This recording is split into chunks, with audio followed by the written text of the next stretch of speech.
government so far we've seen in the world, Turkey is doing the same. It's calling upon its citizens to avoid gatherings, public gatherings, especially.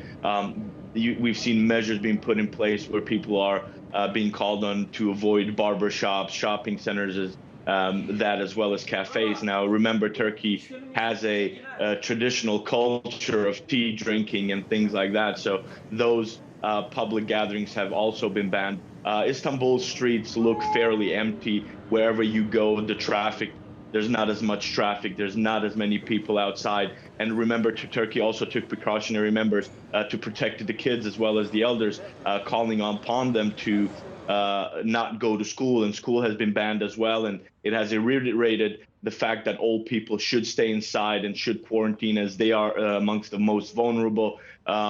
This morning, a lot of the municipality in charge have been taking benches off out of parks where old people would sit around, and basically it's the same deal as everywhere else. People are quarantined. People are advised to stay at home.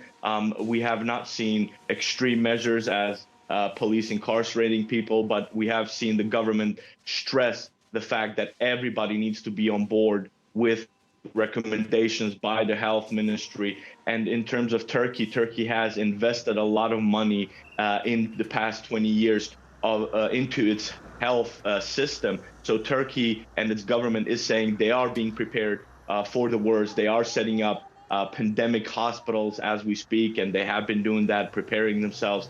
Now that number of Turkish people infected has risen above 660, and basically the whole country is hoping that these measures will prevent spreading further of the coronavirus disease among the citizens in Turkey.